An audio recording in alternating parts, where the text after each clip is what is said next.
Hello and welcome to Pest Perspectives.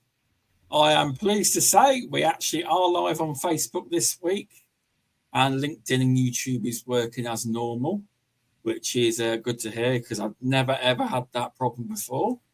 But thanks to everyone that watched the Chin Chicks podcast last week.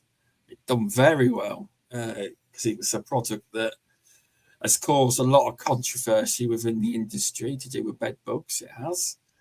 So a lot of people watched it on Facebook. Over 1,000 people watched that, roughly. So it went down quite well, that podcast did. It's been a bit warm today. It really has been warm. Today, been sweating my arse off. Doing wasp nests and all sorts. But this week, I have something a little bit different. I like to cover all matters of subjects to do with, pest control, businesses. I like to cover a wide variety rather than just being, we're already a niche genre. I like to cover multiple subjects. I do. So this week we have on episode 75, Mark Coltman from Mindsafe Coaching. How are you doing? I'm doing very well, Shaun. How are you? That's good to hear. I'm okay, thanks. Sweaty, just very sweaty. I'm not in a minute. I've got a fan next to me. I really do. Then you've got to put your bee suit on to do a lot of the nests. It's even hotter. It really is, but it is what it is. I do like wasp nests, so there you go. Even though I've been stung a couple of times, but yeah, it's what it is. But I do wear the proper gear. That's good. So, obviously, I'd imagine a lot of people that listen to this podcast probably haven't heard of you. So, do you want to give people a brief introduction of what you do now? Then I'll ask you where you started out in your business life and how you got to this point, etc. We will. I'm the founder of Mindsafe Coaching. What we do is provide mental health training and wellbeing to service industry companies, mainly pest control companies, electricians, that type of thing.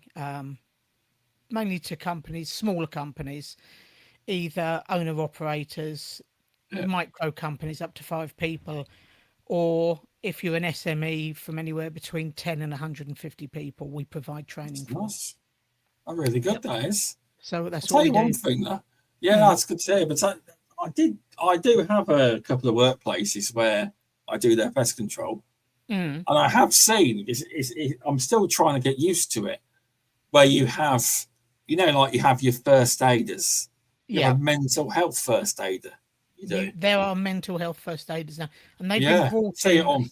They've been brought in a few years ago now, and it's really important when companies take on board that they should have mental health first aiders. This company, I obviously can't mention the name, but this company does all of that. It wins a lot of awards in being best workplace, and they do everything. They give, if they do a barbecue at dinner time, lunchtime for their staff and things. Not every day, but they do it every so often. Things like that. Good, they have good for the camaraderie. Yeah, exactly. They do these team building events and stuff like that. They do all that. Brilliant. So it helps. It does. So obviously you've explained the brief version. So it says you've been in business 30 years. I don't. People, I don't mean Mindsafe Coaching. I mean in business 30 years. Business. So where did you? What have I done there? Hold on. There we go. So what did you do when you first started out in business? Oh my God! Okay, we're going back to then, are we, Shaun? Okay. We don't have to go all the way back. I'm not asking for a biography. Yeah, no, it's. I mean, my work I've had quite an eclectic career, to be honest with you. I started off working for a company called Marconi, which was back in the 80s, where I did a YTS scheme, as they was back then, which is like an apprenticeship scheme, lasted a couple of Okay. years. And Marconi were a defence contractor Oh, wow. to the Nice. MOD. So I was Nice. involved in testing of missiles. I can't name them because I'm still No. under the Official Secrets Act. But I yeah, bet, so I that bet was that's my for job. life, isn't it? I bet What's that's that? for Oh life. yeah, I bet that's for that life. yeah. Yeah. There's certain things I cannot talk about at all because some of them are still ongoing, and they've been in development for years. So that was the mid '80s, and I left that. I got an HNC in electronics and electrical engineering. Then I just went, okay, I'm going to go into retail. So I worked for Hamley's toy shop for 3 years Oh, okay. It's up in interesting. Regent Street, completely different. Then I left there and I went on the road for selling for Cadbury's chocolates, which Oh, was the late okay. 80s, early 90s. Okay. And at the time, I was 21 and I was the Yeah. youngest ever salesman that Cadbury had taken on, which was quite an honour, really. So I did that for a little while. Yeah. Then I worked for a company called Metropolitan Office Machines, which I was running their stationery department. Yeah. Or as the sort of head sales for the stationery department, but they did photocopies and fax machines. Now, remember, this is the 90s, so that was the big thing Yes. at the It time. was the thing. Big, Yeah. yeah. It was all lots and lots of money and everything like that. And while I was there, they were Yeah. being bought out by Rentokil because Oh, in okay. there you go. So there is a method to my madness, Sean. It's a long Yeah. story, but it'll get there. But anyway, Yeah. so at the time in the 90s, Yeah. Rentokil were after global domination. So they had a photocopy and fax machine. They had tropical plants. They had women's Oh, hygiene. They had the pest control, which they had from the beginning. yeah. So they had all these companies that they'd bolted on to be this, you phone us and we'll deal with all of your facilities management. And Okay. that crashed after a few years. It just went all sort of wrong. But anyway, I Yeah. worked for about 18 months at Metropolitan Office Machines. Then I Yeah. was made redundant.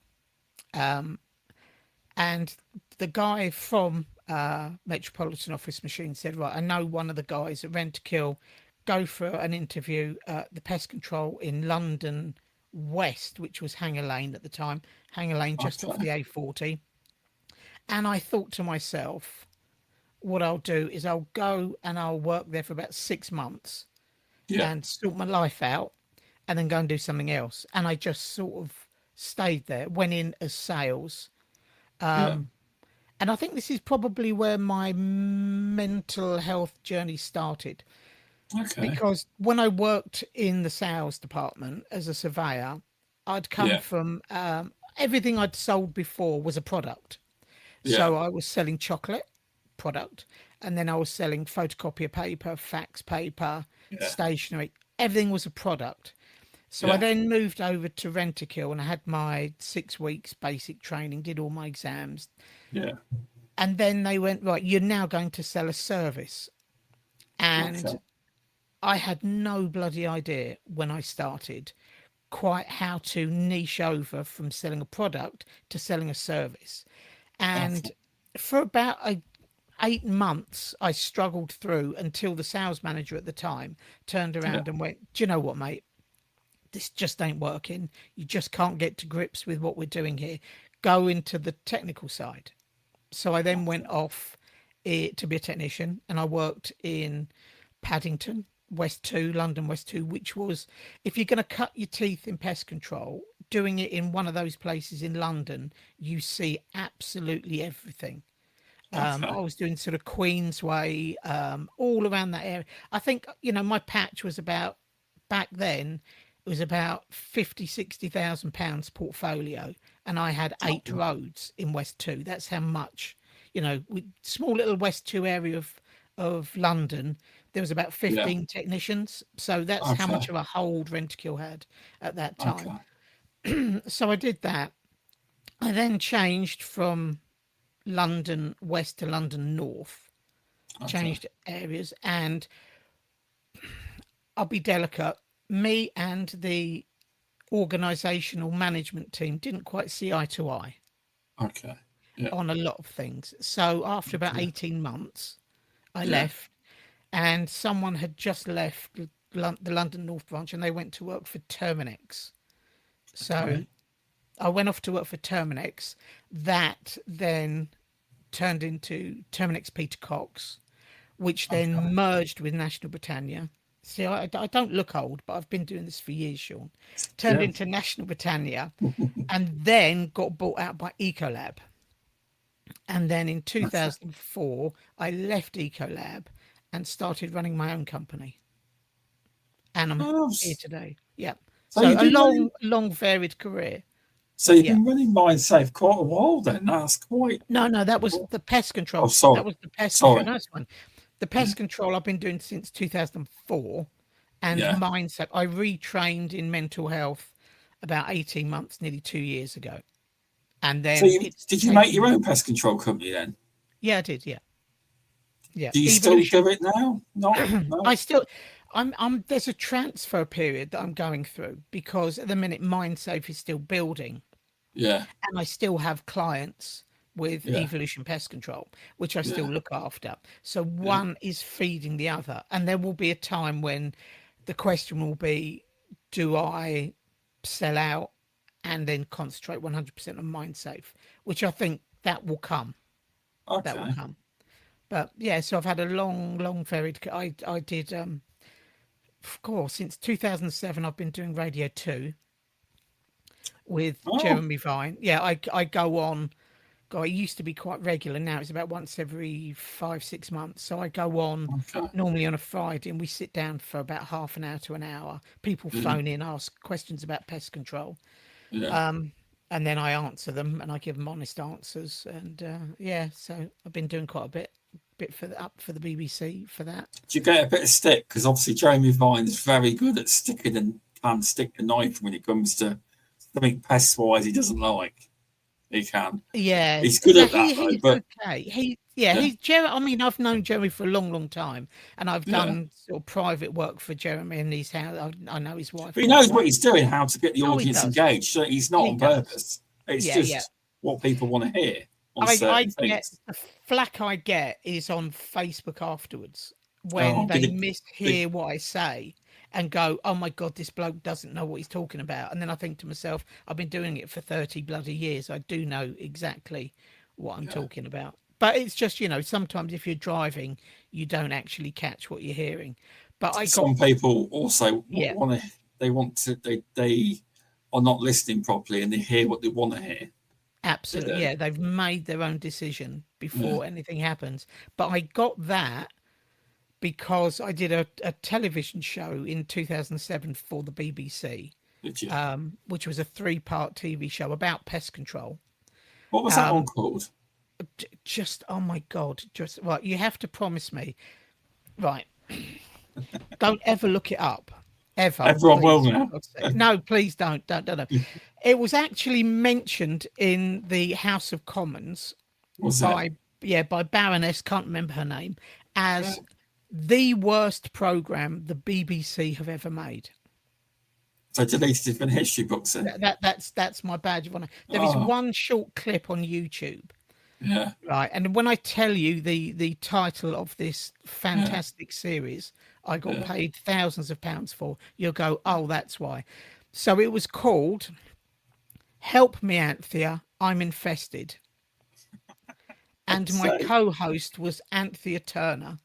Oh, wow. And it was a nightmare. It was an absolute...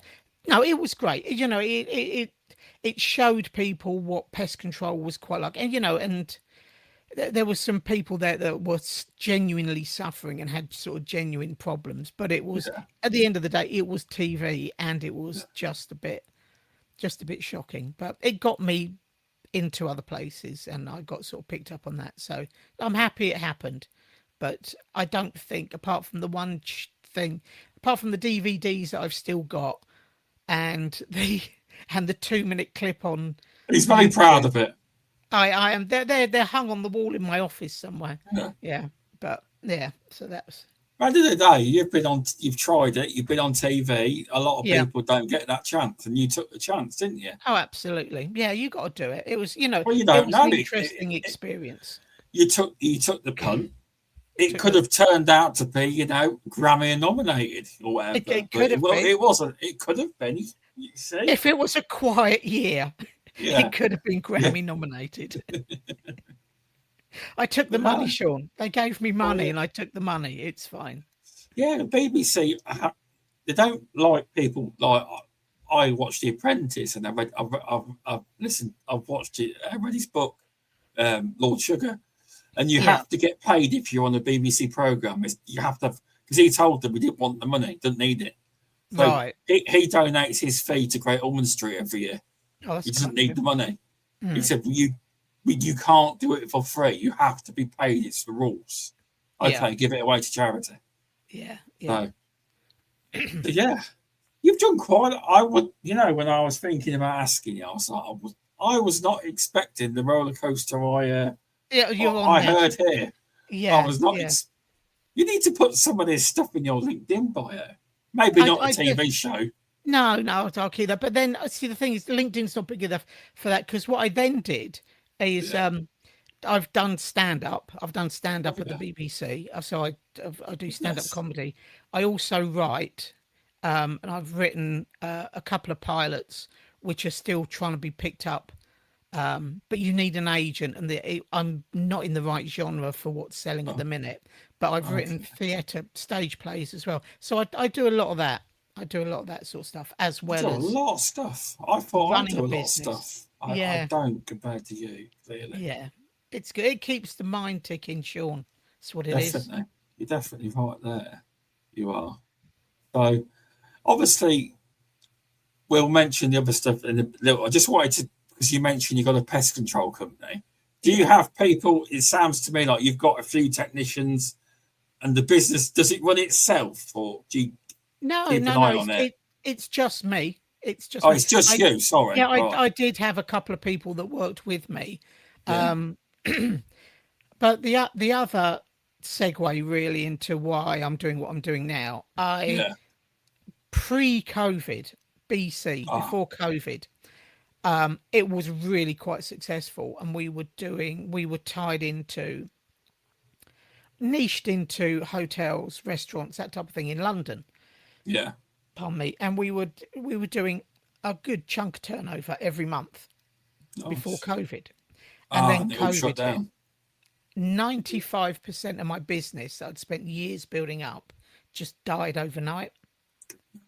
Yeah. So, I mean, luckily, my wife's a VA, a virtual assistant, so she Yeah. works remotely anyway. And Yeah. so the work that she was dealing with, she deals with a lot of building surveyors and Yeah. that type of thing. Yeah. And because they'd at one point, I think they cancelled the stamp duty, so he was really busy, her client was really busy, so Okay. that Yeah. just kept money and didn't really get much from the government at all to really subsidize anything we were doing. So we struggled through, literally struggled through. But then coming out the other side, a lot of the people we were dealing with turned around and said, Yeah. right, we're going to remodel what we're doing and how we're going to do it, Okay.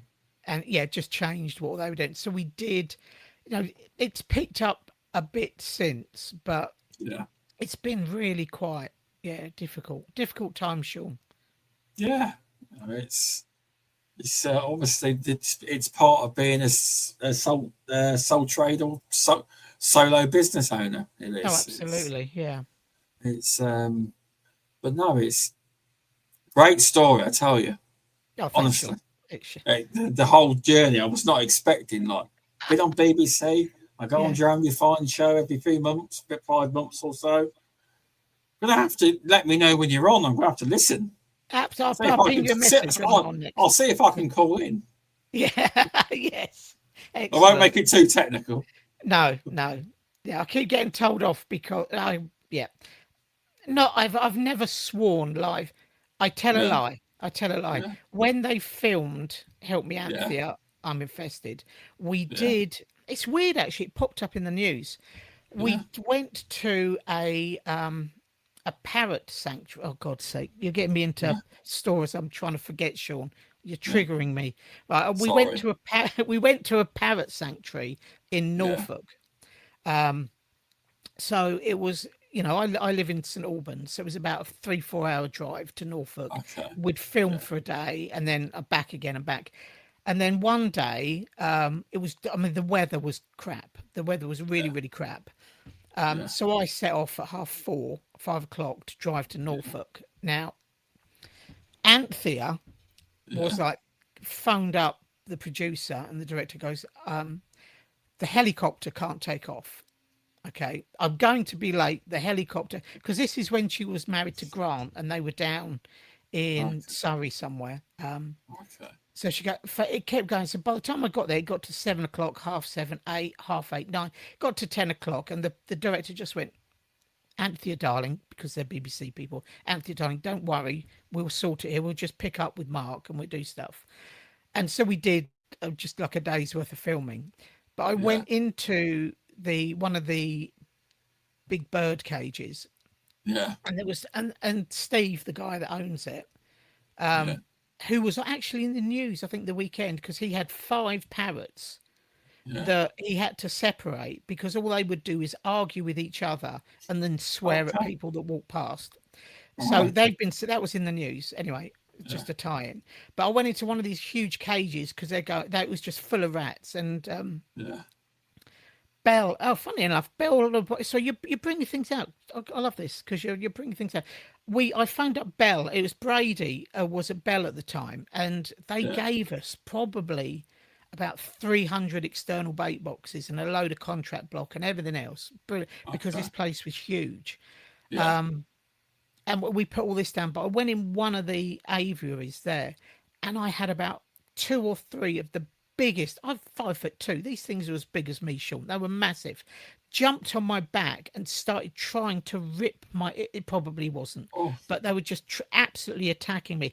And then I said the F word, profanity, and bizarrely they showed it in full on the post watershed when they did it at 10 o'clock. When they re-showed the program at 7, there was a little bleep there where I just went fudge because got attacked by a parrot. Well, nowadays should that get you to go viral.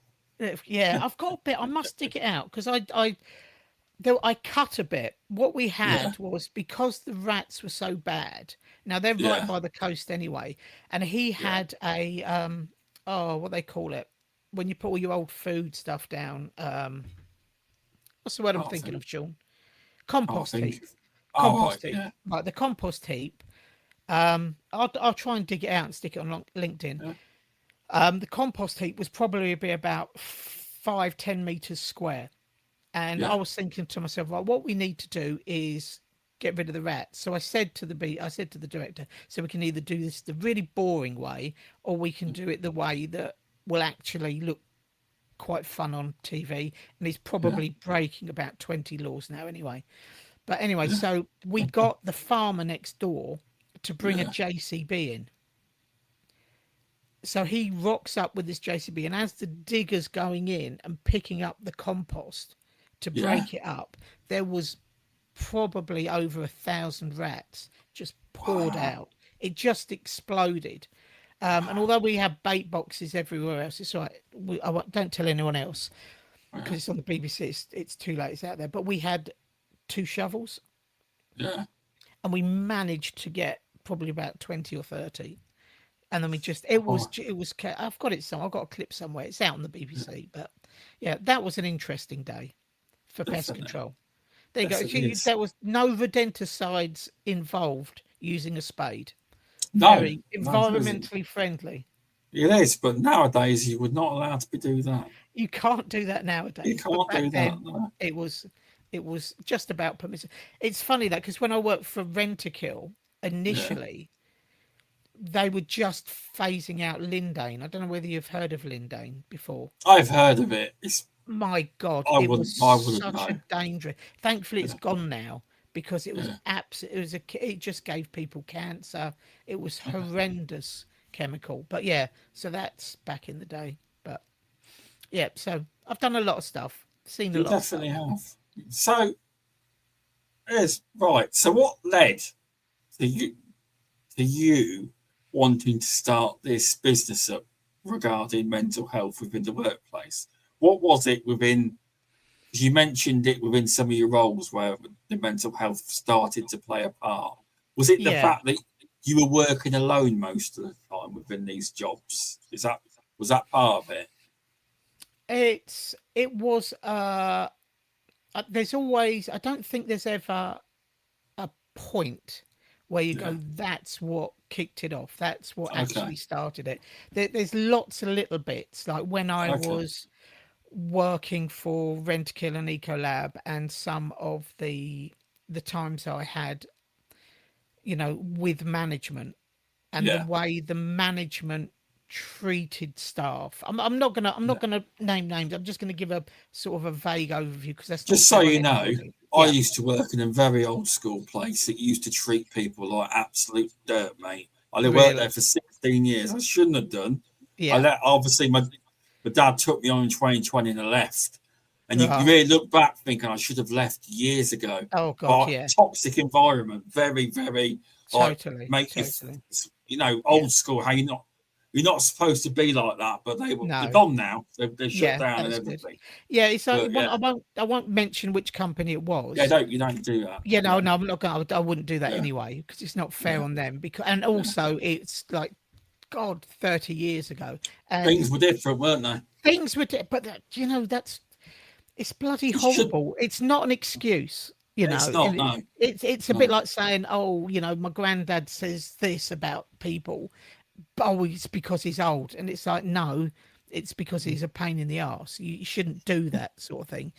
But Yeah, anyway, so we got the whole team. It was Christmas Eve, yeah, and the whole team, all like 12 technicians, got yeah. brought into the office totally unannounced, and all Okay. got a written warning on Christmas Eve. Oh, that's the biggest load of crap ever. Why would you It, do that to somebody on Christmas Eve? Christmas Eve, That is they ridiculous. did that. That's a massive load. You don't Yeah, do stuff like that. yeah. No. See, nowadays, knowing what I know now, and Yeah. the rules and the regulations regarding HR and what they can do, we were never sent a letter. We weren't told you can do this, you can do that. Okay. But it's just one of them things where that was the situation then. But I look back now and go, do you know what? Is that a bad manager, or is it just a manager that hasn't trained to be a better manager?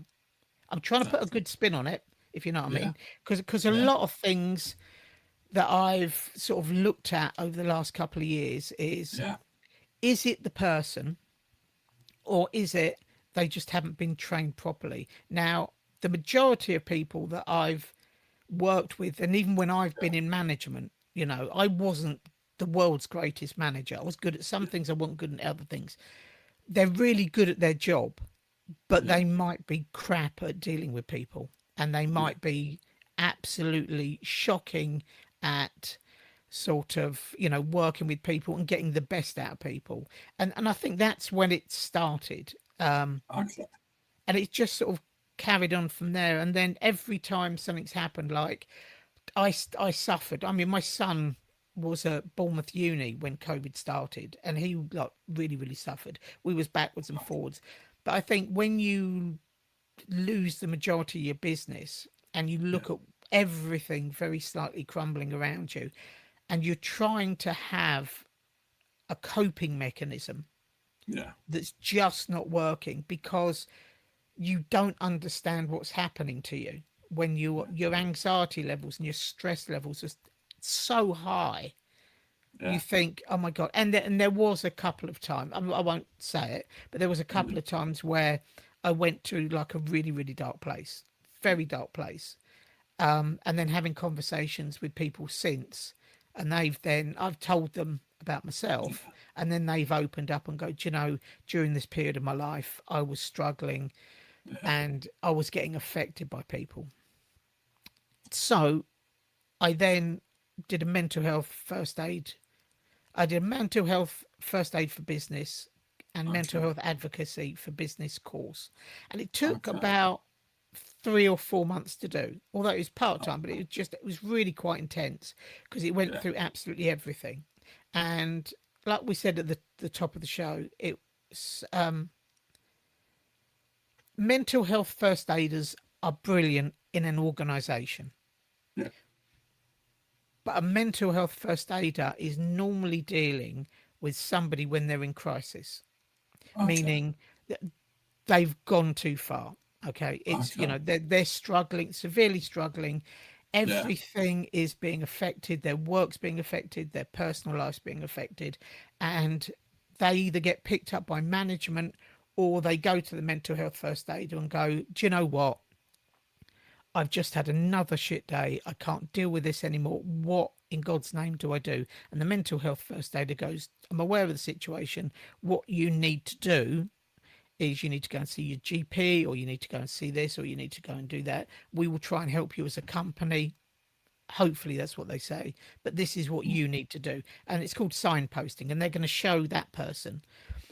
So I looked, and as I was sort of developing everything, I thought to myself, well, why are we waiting till we get there?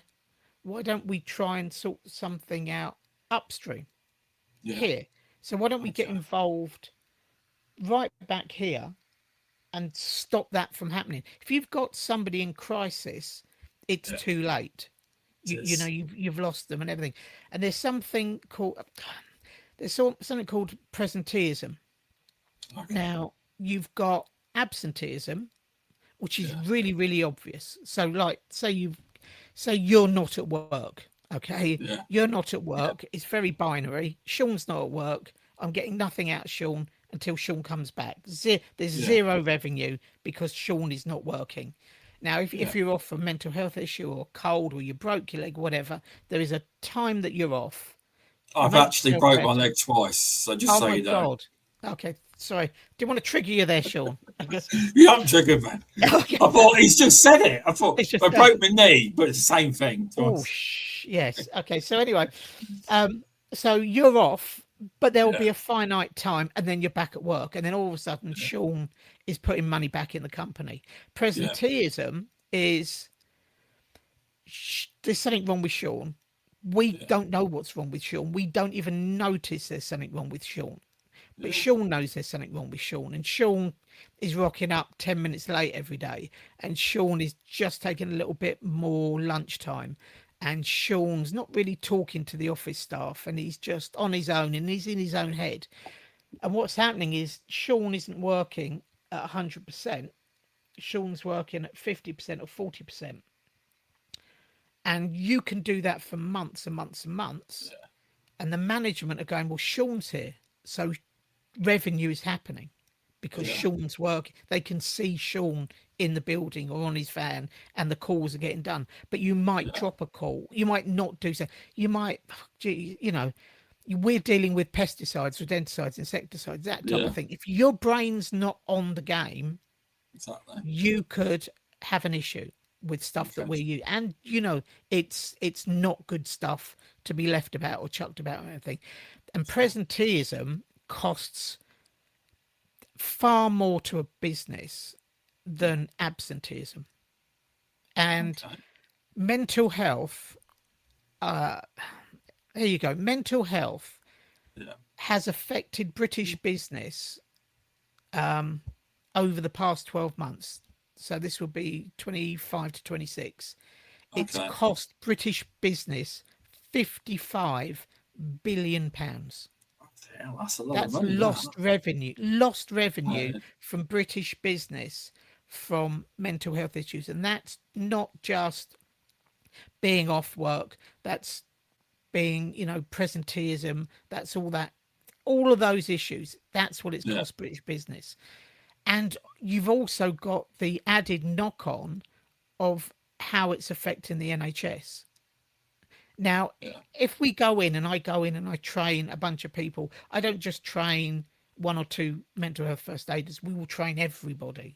The important thing is, and I had some brilliant conversations with Kevin and Mark at the NPTA, who have both done their mental health first aiders. They're brilliant advocates for Mindsafe. And the conversations I had when I was sort of going through and sort of putting all the courses together and everything, their words were, where the hell has this been for our industry? We need something for this industry.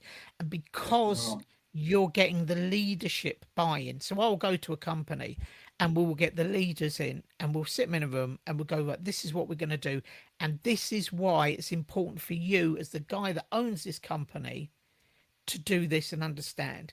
Because what I then want is when I speak to either the teams or the supervisors and the managers, I go, the leaders have got your back.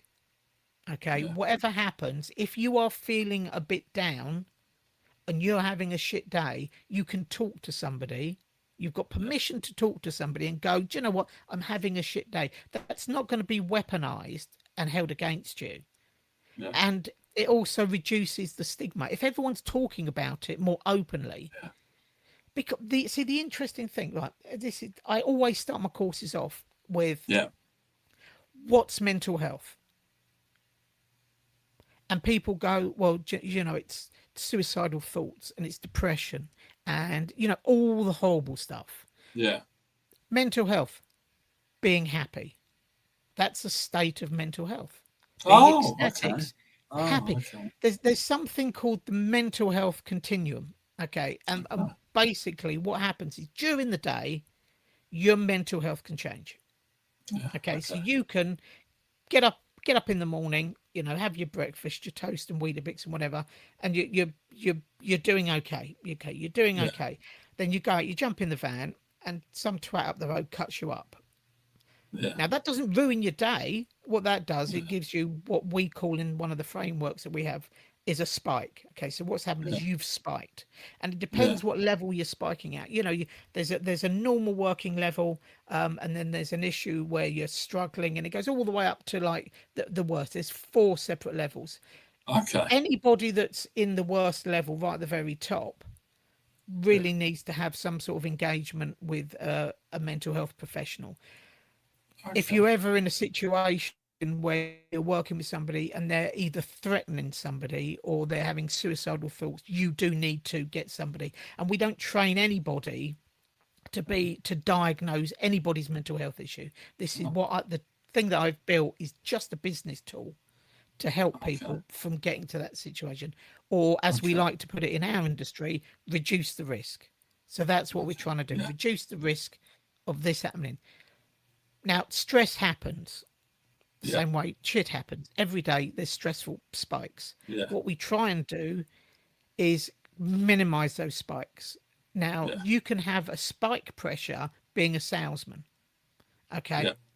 And that's completely normal. Just right, end of the month, bit of a spike, bit of a thing on. But what that does, that spike will help drive you. What you can't ever have is just completely normality. And that's what we call the baseline. It's impossible. You know, you stub your toe, you're late for work, you know, you choke on your coffee, you have a crap night's sleep, you get a cold. They're all spikes. Yeah. But you go to the gym, don't you? I do, yeah. Once you've been to the gym, you have a recovery period, don't you? Yeah. So what you don't do is you don't go, all right, it's leg day, I'm going to do 10 sets of 10, right? I'm just going to continue this for 2 hours because you'd kill yourself. You do your knee in again. It's impossible to do it. Yeah. So that's like going to the gym is like having a spike. I mean, the gym's a good spike, but what you want to do is once you have a spike, you want to bring it down as quick as possible.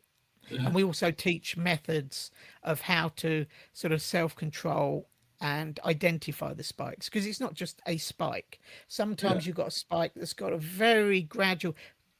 The day starts crap and things happen, and your spike takes a long time to get up there because pressure's building. Okay. Pressure's building and then it drops off, or you might have a spike where it shoots up. Okay. Someone cuts you up in the car, say, or rams into the back of your van. You're in a bit of a motor accident. So your stress level spikes up, but then the recovery time takes ages and ages and ages to come down. And that's a danger, because what happens is if you're in a situation where something spikes quickly and takes ages to come down, and then something spikes again, and then it's taking even longer, you get this soar effect. And what happens then is your baseline changes, and your mental health baseline, which is good, starts doing that. And once it starts Okay. doing that, every day you're working, you're having a period of stress. And when you're in stress, your cortisone, everything else is rushing through your body. And it's not just mentally damaging, it's physically damaging as well. It will affect your sleep, it will affect the way you speak to people, the way you communicate with people, arguments, you just, oh my God, what's up with Shaun? He's bit me head off again. And it's all to do with stress. So the first thing we do is understand, so we teach people what mental health is. And as we've just said, it's not all bad. There's good mental health, there's bad shit mental health. So let's just try and keep it good. And we know it's going to change throughout the day. Okay. But the other thing we need to have an awareness of is, when are we spiking, And if you understand where you're spiking, you might turn around and go, oh, I'm spiking because when I leave the house, the traffic's really crap at 7:30 to 8 o'clock. And it might be just something because, well, leave 15 minutes early, just miss that. And then you're at your first job a little bit earlier, go and grab a coffee or something. And your whole day, your whole outlook has changed because you've just changed something that you're doing, something really tiny. But unless you understand what's going on with yourself, you can't then change and make any amendments. Okay. So that's the first thing. Understand. It's like pest control, Shaun. That's why what the course that I originally built really brought in a lot of pest control stuff, but it opens out into all of the service trades because it's the understanding. So we go to a job and we have to identify the pest. So what we're doing is we're going, I know the biology of the pest because I'm trained. So I understand what this pest is and what's happening. I recognize the problem, and that's what we're doing with the mental health training. So we recognize what is happening, and then we have communication. So we either communicate with the client what we've done, what they need to do.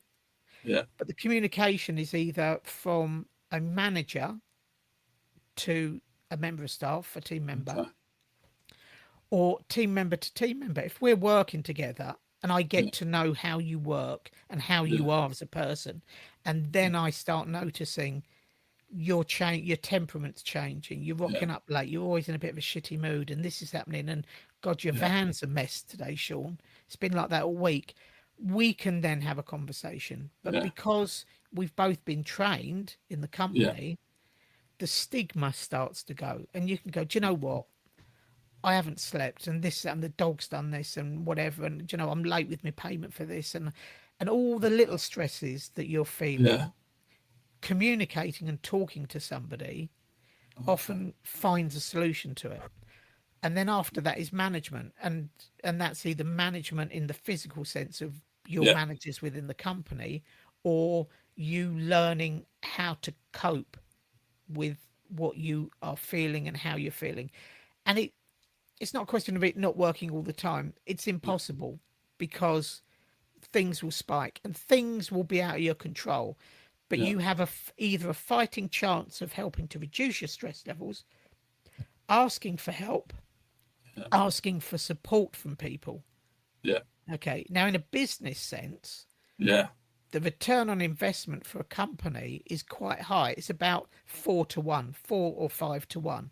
So for every pound they spend on mental health training, they're going to get about £5 back. Now, that's not physical pound. That could be saving money. That could be, Shaun buggered this job up. I'm now going to have to send a tech in to redo what he's done. Or, your eye's not on the ball and you've put up a pigeon net and the pigeons have got in. Then you've got to go back to it and you've got to then get another hoist in, got to get more material. You're losing, the company's losing money.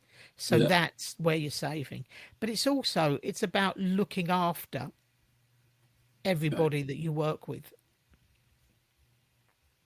No, it sounds really good. This I've learned loads just for you talking. Oh, good. It's quite interesting. It is. It is. When you start diving in to the nuts and bolts of it, it's really, really quite interesting. Really quite interesting.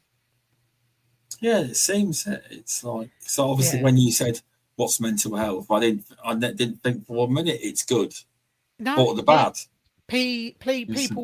people don't. But mental health can be, and that's part of the problem where Yeah, the stigma's arising from. Because you look at TV and films and everything like that, when somebody, oh, they've got a mental health issue. Okay, yeah, now that's called, mental health illness, the correct yeah, term. yeah, But that's not mental health. Mental health yeah, is can be good, can be bad. yeah, But mental health illness or mental health in crisis is where we're trying to stay away from. yeah, definitely. Terminology. As Stigma. I watched the ambulance programs on the BBC, and I tell you now, more people on that program are having mental health issues than anything else. Yeah, I see it on it all the time. yeah, Doing yeah. The it's problem not. is it's the way the world is at the minute. Yeah, You look what's happened over the last 10 years. I mean, yeah, we're in a crisis with money. We've had COVID. We've yeah, had God 10, 15. They've had more prime ministers than Watford have had, yeah, managers over the last 10 years. It's just all of this exactly, filters down to the man and woman in the street, and it exactly, affects their mental health. When people haven't got the money, it's a really big problem with mental health. exactly. It's it makes you think, doesn't it? It does. It does, and that's the good It's thing, because when yeah, people start thinking, things start changing, and that's what exactly, needs to happen.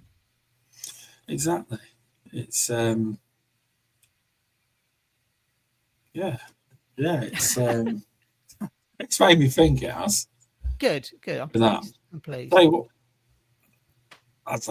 obviously they've got to change the system in some way. But I once rang the doctors not for that reason, Yeah, but there was literally a message said that if your issue was mental health related, yeah. ring this other number. And I said to Oh, myself, said to my missus, if you're on the edge, that might yeah, tip you over the edge, saying, "Bugger off. yeah, We don't want to speak to you." But they've removed it. Apparently, they've yeah, removed it so you can speak to them. yeah. It's That's a yeah, really getting a different hold of. number, you Yeah, know. it's getting a hold of a doctor now is bad enough as it is. But like you say, Yes, it's when you are in crisis point and you just need somebody to talk yeah, to or get to see somebody, and then the GP goes, "Oh, come back next week." Well, do you know what? That person might not be there next week. yeah. You It's know? frightening. Yeah, Yeah, it's yeah, it's a hard one, isn't it? It's one it of them. is. It's, but obviously, I do understand mental health is a bad is a, but there are sadly that I have to bring it up. There are people that play on it, whereas how why the NHS is struggling so much with mental health is because there Yeah, are people that I'm not saying everyone. It might be 0.1%. It might be, but yeah, some people are claiming it and they're fine, but then yeah, it stops the people that need the real help getting the help. yeah, And I'm not claiming, if anyone's listening, it's a serious problem. Mental health is, but there is people in everything that will play on it. They'll find a way of yeah. doing it, so they don't have to work as such. But it is a massive problem. But I'm just picking up because some people in every system, though, someone plays on it. But it's just one of them things, isn't it? And You know, that it's, and that it's, that makes it difficult for people that do have a genuine problem. it does. Oh, hang on, I've annoyed him. He's where's he gone? Come back, Mark. Come back. Come on. Where's he gone? Oh, I don't know what to do now. Thanks for watching, everyone. We will carry on. I'm sure he's just pressed the wrong button there. Where is he? That stumped me there. He's disappeared for a second. If you're watching on Spotify, please press the follow button. If you could rate the podcast 5 stars, that would help us. We're up to 14 reviews at the minute. It would help other people see the podcast. It would. And it helps the show great. If you listen on Facebook, please press the follow button. It helps the show grow. And if you're on YouTube, press subscribe. I'd love to hit 1,000 subscribers one day. I didn't annoy you that much, did I? What happened there? Everything went. I disappeared. I don't know whether it was me or you. I will take the blame, Shaun. I take it was me. Right. I just promoted following the podcast. That's what I was doing. Take the opportunity. Absolutely. Get an ad break in there quickly. But yeah, there are people that will go, oh, this is something that's quite hard to diagnose. Yeah. And that's why we don't train any diagnostic thing. But what we do, one of the frameworks we have is called process over judgment. And it's the way you, if you are picking up an issue with somebody, you put process over judgment into place.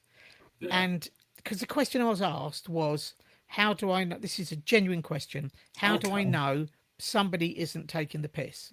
It's a technical question. But do you know why I think they were asking that? Yeah. Because I bet you the theory behind it.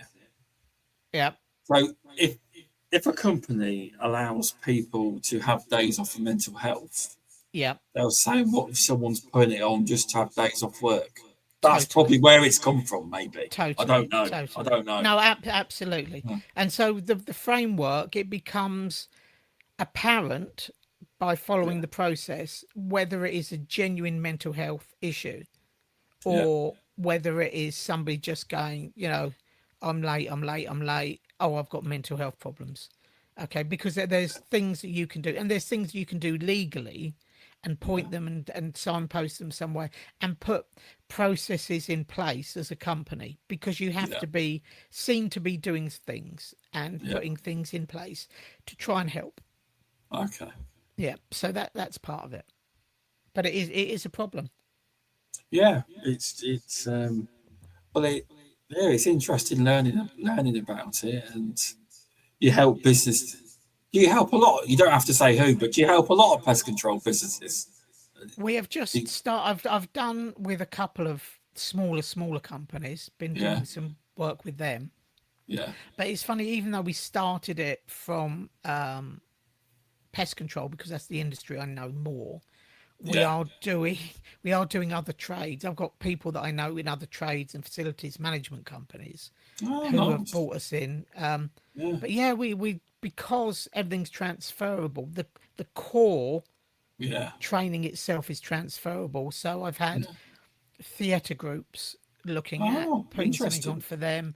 All sorts of things, all different. So it's not just Mindsafe isn't just for pest control, but that's where it hatched, really, because of my lived experiences, and because I've worked for the two biggest pest control companies, and I've worked my way up to management, and also run my own company. I know what the pressures are like, and I know where all the pinch points, is what they call it, are within a company, and what to ask to try and get the best out of them. Because one thing we are starting first of all, I think it's next week, we're going to be launching.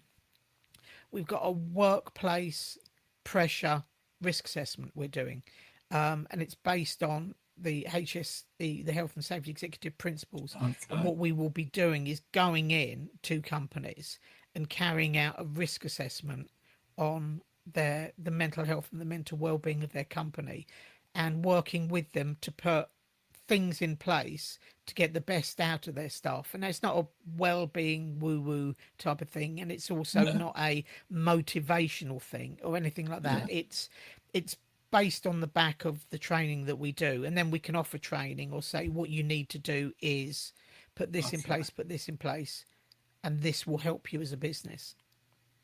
Okay, is that kind of something you're rolling out to clients you've got now? Is that kind of... Yeah, it's going live to those clients beginning of August, and then shortly after that it'll be available to everybody. I just want to make sure that the questions and the processes that I've got in place work as best as they can. So it's always good to run it through a few companies first, get the feedback, change, and then roll it out properly. Yeah, so you're right. That will be available. Yeah. Just to try and get it perfected. Because obviously, I imagine over time you'll be able to, on the fly, find better ways or better questions, Yeah, or totally. evolve it over time to make it Yeah. better. Yeah. You See, can. from the course that I wrote originally over a year Yeah. ago has now evolved. And even within the Yeah. last couple of months, I've gone, okay, that's working.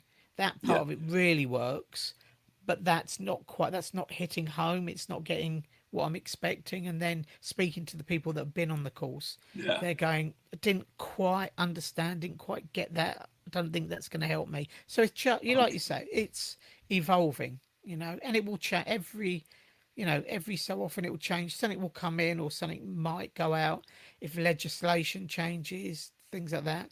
We do touch on legislation a bit Okay. because it affects everybody, and if you are running a company, you just need to be aware of the legislation that sort of encompasses it. Okay. So obviously, what if you work for a company and you know that they haven't got any of this in place? Is there anything somebody can do to try and get help at work? Or Well, the first thing, really, well, if they're suffering, or they're just going, or the whole environment is toxic. yeah, either or, right? Just to kind of It's really difficult when yeah, you are in the system and you're working for a company, yeah, unless the management and the leadership yeah, are behind changing the culture of the company. It's okay. quite difficult. Like you said, you've worked for toxic companies. Oh, I've worked for toxic companies, and us two believe it or don't not, I've only ever had, as an adult, only ever had one job, and that was it. And then the second job really. Oh, is working with my dad with in pest control. right. So Okay. that one job for Yeah. 16 years. Very Gee. toxic, old school ways. Yeah. It would swear at you, make you feel like you if you Yeah. did. But Yeah. then it was a weird one. It was, but Yeah. I stayed there too long. But I wish I got in People pest do. control younger, but I didn't Yeah. know about it. It's my dad started doing pest control, and he When got did me he into it. start? He started doing pest control. He stuck. He never worked for anyone. He worked for himself. So Right. he Yeah. started doing pest control over 15, 16 years ago. Oh, okay. He started as a side job, Right. and then it built up over time, and eventually went full time. So Oh, his brilliant. mate told him it was a good thing to get into, so he did it. He did. Yeah. So yeah. Yeah. So Going he's back not to been it as long as you. Oh, it's, yes. he's a young'un. That's good. Well, I don't Um, know. I don't know about young. I don't know. I isn't don't it? think he's young. No, no. But yeah, it's very difficult when you're in there unless you've got the leadership behind you, Yeah, and the management behind you to do something. And the problem is, if you are in that sort of toxic environment and your mental health is suffering, it then becomes an HR issue. What you can do, depending on the yeah, size of the company, if it's just you working for another bloke, it's a yeah, little bit difficult. We're going yeah. into legal territory, which we have to be Okay. careful of. But Yeah, if you do have genuine mental health issues, you do have rights for that yeah. company to take you seriously and put things into place. Okay. Well, there we Whether go. they want to change the Yeah, whole structure and do yeah, something, that's why I'm really pleased with what Kevin and Mark are doing with the MPTA, because what yeah, they've done is they've gone, this is our structure, this is our ethos, this is the yeah. culture at the NPTA. We just want to be ahead of the curve Nice. because they know that if they do it at the top, it will then filter through and the whole working environment will change Yeah, and it gets the best out of it. And this is what going back to people I worked with back in the 90s, yeah, I don't understand why you have a manager that employs you and then spends the rest of his working life trying to fire you. yeah. It's just, Makes from a sense. business point of view, it's just crazy It is. because people then just turn and they turn off and you lose people. And I've worked with a lot of good technicians, Yeah, good salespeople that have just gone, bollocks. I'm not doing this anymore. I can't take this environment. Like, well, I struggled for sales, and then yeah, when I left Rentokil, I didn't have the best time at Rentokil. I then worked for Ecolab, and I went back yeah, into sales eventually. Was a yeah, worked my way up into the tech. Then I was looking at after like the really high risk places. They'd sort of parachute me in, get rid of this problem, sort this out, be in control of that. So I went then back into sales because I knew it then, you see. I'd done, 15 years in, and I was top in the country 3 months in a row Nice. Well done. because That's good. I then learnt from everything and then took that away and gone, like, this is what I want to do. But the management, the salespeople, the sales manager, the branch manager, everybody, Yeah. the environment was, let's just make this the best that we can Yeah. and get the best out of everybody. We will help you. And what was really refreshing when I moved to Terminix, as it was at the time, Yeah. and the supervisor first worked for, he turned around to me and I was like, it threw me off because I thought he was sort of trying to have a gotcha moment and trying to sort of find a reason to have a go at me. He said, "Oh, what do you think of this? What are your thoughts on this?" And I'm going, "Really? What, you want to know what I think of this?" And I'm like, "Well, we could do this instead." And then he'd go, "Oh, brilliant stuff." And Oh, little that's things nice. change and implement because someone's listening to you. And it That's just get, and then I became a different person because of the nice. management and the way I was treated. Yeah, it's nice that is because Yeah, obviously it's different for me because obviously I work with my dad and I have a big input, obviously, because yeah, I'm a director as well. But when you work for a company, it's very different, and like yeah. especially the size of company you work at. So yeah, it would make a massive difference. I would have thought No, totally. And then the company earns more money they do. because it's not just, I'm selling more because I'm out there wanting to do it because I know I've Yeah, got people behind me. The technicians are then going, "Oh, that's brilliant. He's selling more. I'm going to put in some leads. I'm going to find something." And then I'd go, "Okay, let's go out for lunch." And you yeah, chuck the technicians lunch and a coffee and stuff. And then they go, "Oh, I've got a lead here. I've got a lead here," because yeah, they're earning money out of it. So everybody up the chain is sort of getting happier, and it's just a yeah. better place to work for. No, And most then definitely. and then different managers come in and ruin it all for everybody. But that's life with these Yeah, big companies. That's the problem. They no, sell it the is. company then and merge it, and it all becomes a bit, Yeah, yeah, yeah. Terminix ain't skewed. about no more. It's Virgo basically. Terminix turned Yeah, into Virgo. It did. yeah, yeah. Uh, Things when change. yeah, because I think Rentokil merged with Terminix, but then we're told in the UK you can't do that. So Yeah, it's only in America, isn't it? It is. yeah. It's weird because when I was a manager at Terminix Yeah, IX, there was a yeah. company that's not far from me now in Hertfordshire called Terminix, EX at the Oh, end. oh, And okay.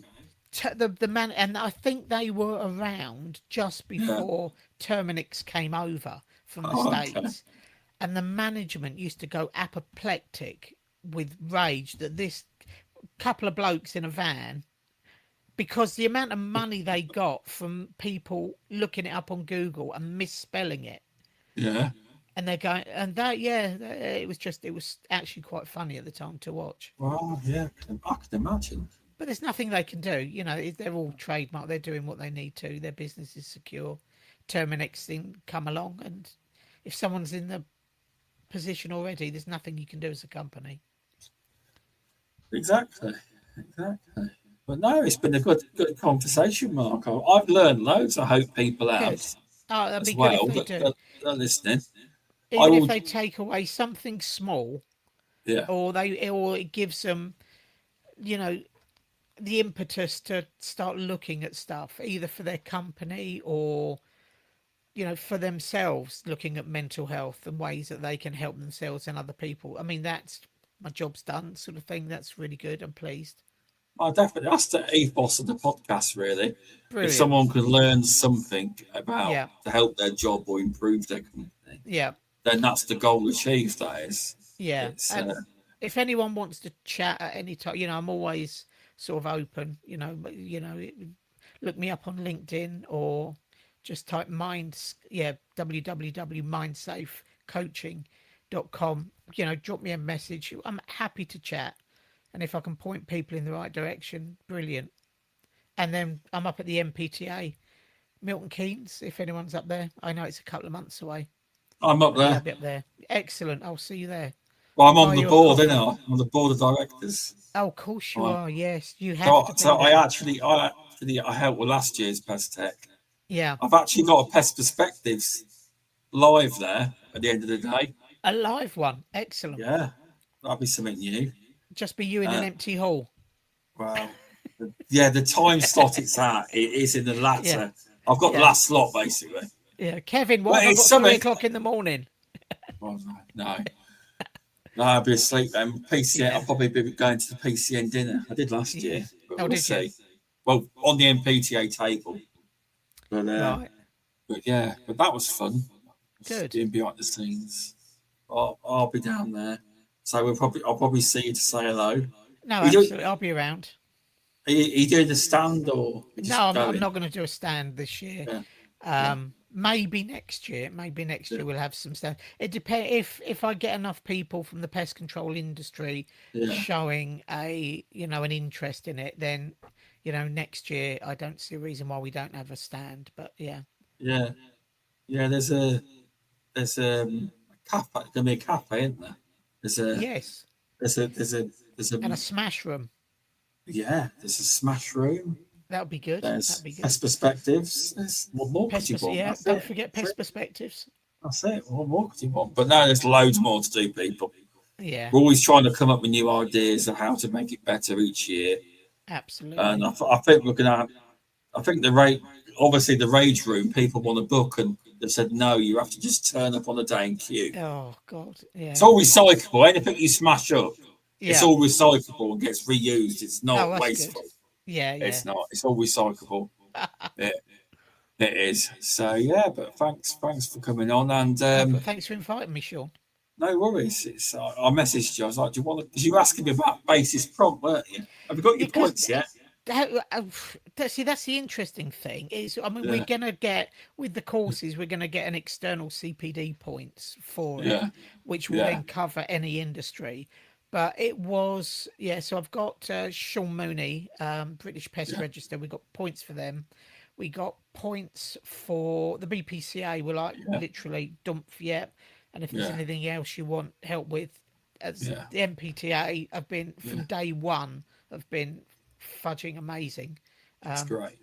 which is really good. And now I've got basis prompt came through a little while ago, and they were a bit on the low side, so I just sent an email back going, "That's great, but everyone else is doing more points than you are, and seeing as some of these courses are a day or half a day." And so they amended them so Well, it's that based on hours, so it should be it's if it's meant to six. be based on hours. It It, is. It should yeah. be. I haven't yet heard from them, just so you know. I'm still waiting for Really? basis prompt points. Yeah, yeah, Oh still God, waiting for yeah. them. I I might have I to have ring them at mine. some point. I have mine, and I've got my basis prompt number, so I Yeah, can allocate points now. But nice, nice. I might get them by end of the year. Who knows? yeah, don't But hold your breath. yeah, but but yeah, thanks everyone for watching. You just stay on the line. I'll just end the stream. But thanks everyone. And if you're watching on Spotify, press follow and rate us 5 stars if you can. If you're on Apple Podcast, 5 stars and give us a review if you wish. It helps. If you're on YouTube, please subscribe. 110 subscribers now. Hopefully one day I'll get to 1,000. And if you're on Facebook, press follow. We're about 400 something now, so I would like to get to 1,000 one day. It just helps the channels get more tools, etc., to grow the show. But yeah, thanks everyone, and I'll see everyone next week, next Tuesday. Right, thank you.